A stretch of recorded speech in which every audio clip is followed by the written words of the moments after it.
Hi fellow book nerds and welcome back to my channel. So summer's over.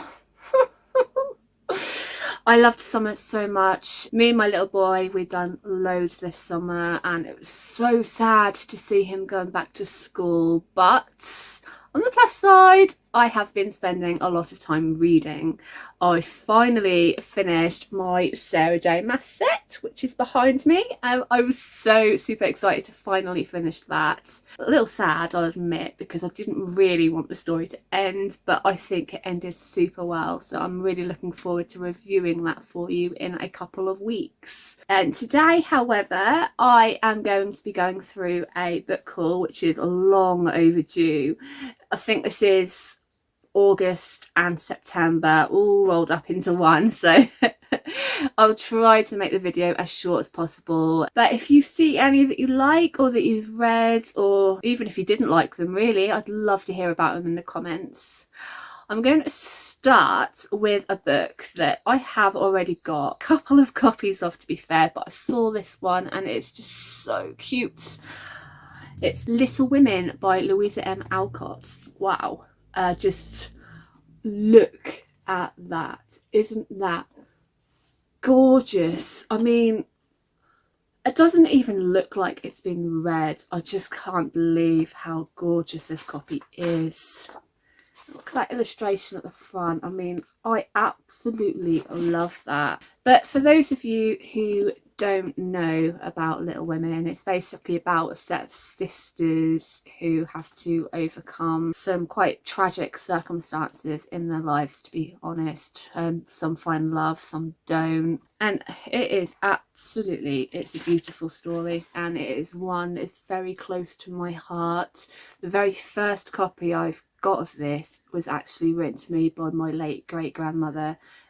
Little inscription written in there as well. I'll never ever get rid of that copy, even though it's a little bit battered now. So next up we have Agatha Christie. Of course, I love Agatha Christie. I thought this one sounded hilarious. The Adventures of the Christmas Pudding. What?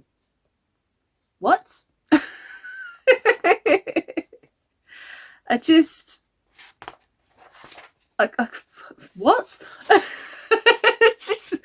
I didn't understand what this was about. I was like, did somebody murder the Christmas pudding? Did Christmas pudding murder somebody?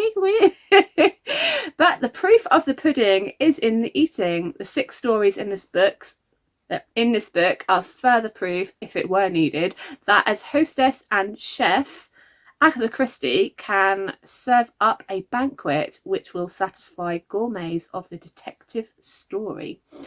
Hercule Poirot is in 5 of them at the top of his incomparable form. He was introduced to the case of the underdog by a girl whose calm and emotional voice belied the tale of violence and tragedy she told. But in 4 and 20 Blackbirds, the little Belgian diagnosed murder whilst enjoying a quiet dinner with a friend in a Chelsea restaurant.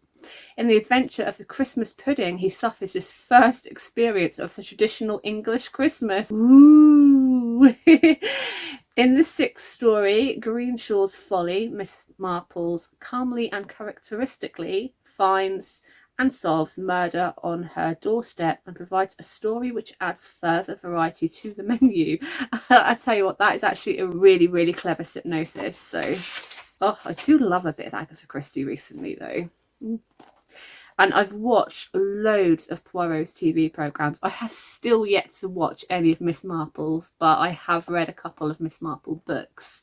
I'd love to hear if anybody else has actually read that. I just couldn't get over the Christmas pudding part. It just made me laugh. I've also got a couple of books from Kiera Cass. I believe this is the Selection series. Oh yeah. It says so right in the front. But this is book 4 and book 5 of the Selection series, which, to be honest, I haven't actually read any of them yet because I'm in the process of getting the set before I start them. But it sounds good to me. This Princess Evelyn has grown up hearing endless stories about how her mother and father met. 20 years ago, American singer entered the selection and won the heart of Prince Maxon, and they lived happily ever after. Evelyn doesn't expect her own story to end in romance, but she has no interest in repeating the fairy tale. But a princess's life is never entirely her own, and Evelyn cannot escape her very own selection and one particular entry who may just capture her heart. You see, this sounds so nice. So book 5 as well. I'm not going to read the synopsis on that one because it just sounds really good. But if anyone has read any of Kiera Cass's work, I would be very interested to hear your opinions on that as well. I've seen her books circulating quite a lot, so it's intriguing. The Duchess by Amanda Foreman. Well, I got this purely because of the film. I'm a big fan of the film. I'm a big fan of Keira Knightley, to be fair, as well. But this film, oh my gosh, I cry every time. It's heartbreaking, but it's really, really heartwarming as well. Does that make sense? I just feel so sorry for Georgiana in this. I mean, oh. Her descendant is Diana, Princess of Wales. How did I not get that? And I didn't even know that, but she has so much to overcome in this. Her marriage is her husband's mistress, and it's just not a very happy story, to be honest with you, but she's an inspiration. I think she's incredible. Beautiful, glamorous and charismatic, Georgiana, Duchess of Devonshire, was an icon of her age. She was also a compulsive gambler, an influential political operator, a drug addict, a doting mother and an adulteress. In a world of decadence and excess of great houses, extravagant parties and sexual intrigue, Georgiana, like her descendant Diana, Princess of Wales, was publicly adored but personally troubled. From her complex menage a trois with her husband and best friend to her vast gambling debts, from her adoration of her children to her passionate but doomed love for Earl Grey, she was a fascinating, contradictory woman whose story still resonates today. And of course, this is a very, very popular film, and I just want to see how close the book is to the film, and then also how close to the history of Georgiana as well this book is. There's a little bit of research to do on this one, I think. We have also got Orphans of the Carnival by Carol Birch. Now, I didn't actually pick this one up. My fella did. He thought it was something that I would be interested in. And when I read the back of this, I agreed, actually. And I love the inside picture as well. It's just a lot. It's like a big audience, which makes sense because they're in a carnival. So there was a moment of absolute silence, a second or two at most, and a collective sucking like a hurricane drawing in its breath to blow. A few people shrieked. Julia walked towards the front of the stage. She heard a wag in the audience say, "It's a chimpanzee in a dress!" Ah! Her eyes twinkled. Her smile was genuine. Now that she was on, she didn't feel so bad. "I'm looking at you," she thought. "You are looking at me, and you're paying." Oh, wow. I like that. She sounds cheeky. I like it. Makes you wonder what sort of things she comes out with. There must be some really funny bots in here. I already like that. I can see her being quite a character. We've got Blood and Beauty by Zara Dunant. I think that's how you say her name. I do apologise if I am wrong. And I do love this cover. Oh, it's shiny and there's a bull on the front. Blood and Beauty. I think the bull must be blood. Driven by power, defined by blood. And there isn't actually a synopsis on this that I can see. So don't actually know what this book is about. I think I picked it up purely because, well, I like the cover.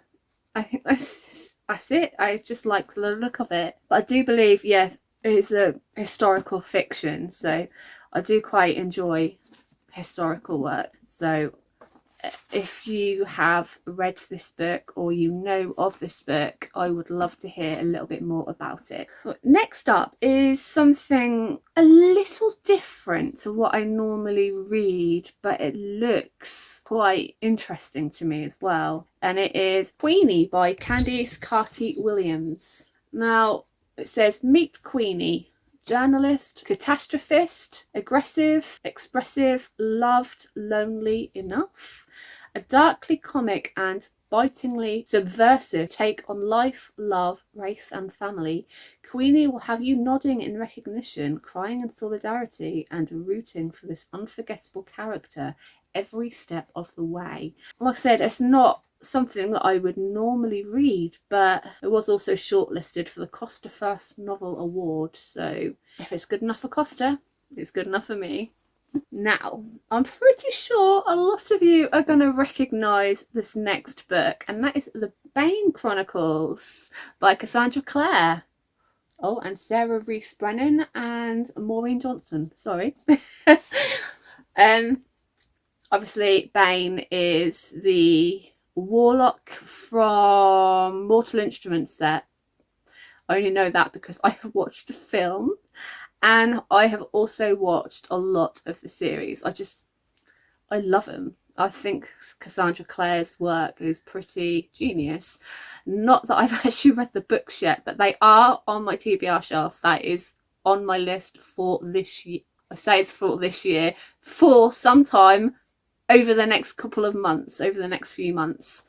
It depends on how quickly I can read, to be honest. And with the weather being cold, well, colder now, I think I'm going to be reading a fair bit. But yes, it is not easy being Magnus Bane. As a warlock, he's often called upon to fix the problems of others. His life has been long and his loves have been many. And Magnus has a way of making sure he's in the right place at the right, or perhaps wrong, time. The French Revolution, Prohibition, the first great battle between Valentine and the New York Institute. Magnus was there and usually in the middle of it. Magnus will never be able to tell all of his stories. No one would believe him. But these 11 stories shed a little light on his often inscrutable character. They are stories he probably wishes had never got out. Ooh, ooh. Ooh, I might have to start reading this right now. Nope. I have to read Mortal Instruments first. Oh, but I love him.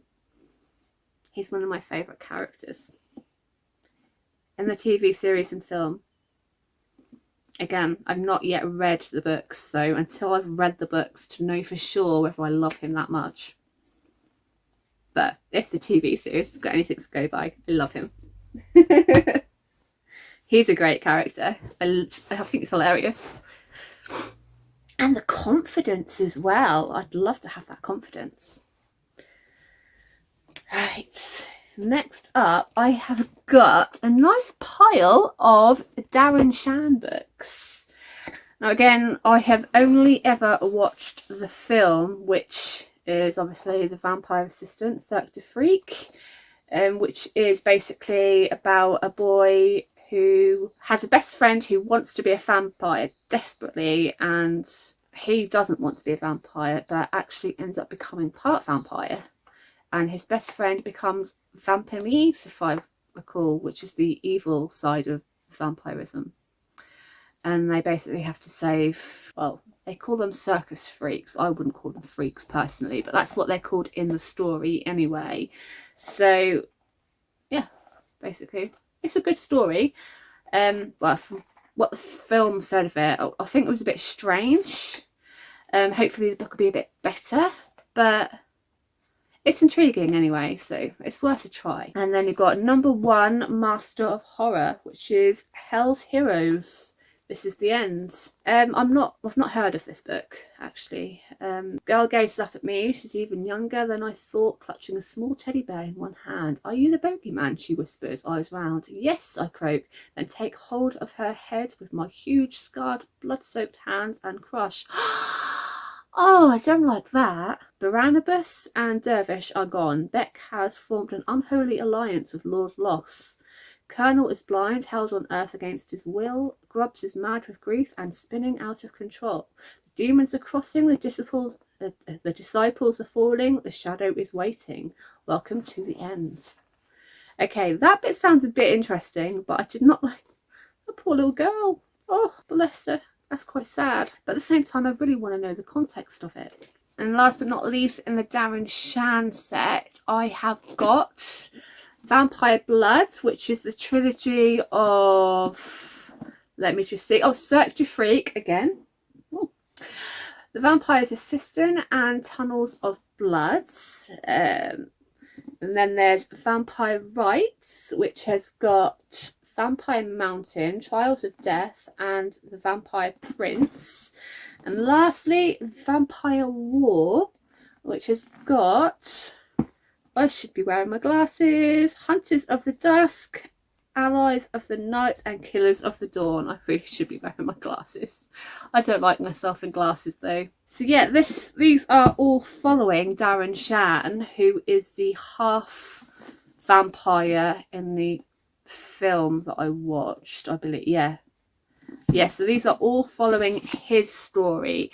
So as I said, hopefully it's better than the film. Pretty sure it is. I mean, 99% of the time the books are better than the film, in my personal opinion. Not everybody agrees, but I do prefer the books to the movies every time. Right, the final set that I would like to show you, I don't think I have all of these, but I really, really love the look. Oh no, I haven't got all of these. I'm missing the first one. I've got 2, 3 and 4 by the looks of it. But these are the Dragonology Chronicles by Dugald A. Steer. I'm so sorry if I got the name wrong, but I love these books. I think they are just beautiful hard copies. Seeing them all like that as well, I mean, how can you not love that? That just look absolutely beautiful on a shelf. It makes them look like classics. They're not classics, I don't believe. But yeah, I believe it's a 12-year-old called Daniel and his sister Beatrice are thrilled to be studying dragonology with Dr. Drake. They are even awaiting the hatching of a dragon's egg in their care. But all is not well in the world of dragons. Rumours of a deadly dragon plague are growing. Could it be the work of dark dragonologist Alexandra Gorinichka? The siblings soon learn that the secret to curing the dragons may lie in the pages of Liber Draconis, a dragon's diary written many years ago. If only they could decipher it. So they set off with their mischievous young dragon chick in tow on the fabled Dragon Express, crossing continents in a race to bring Liber Draconis and a cure to Dr. Drake before it's too late. Can they solve the mystery of the dragon diary and foil Alexandra's plans? The future of dragonkind hangs in the balance. Oh my gosh, that sounds so cute. I love dragon stories. I do love dragon stories. One of my favourite films is Dragonheart. I'm not sure if many of you will know about that film, but I've always loved that film. Obviously not all dragons in stories are good, but a lot of the time it just depends on the dragon and the way it's been brought up, I think, personally. And these sound like good dragons, so I'm quite looking forward to collecting the rest of these and reading them. So yeah, if you liked the sound of any of them or have read any of them, I would love to hear your opinions. Thanks so much for watching. Please don't forget to subscribe and I shall see you in my next video. Bye.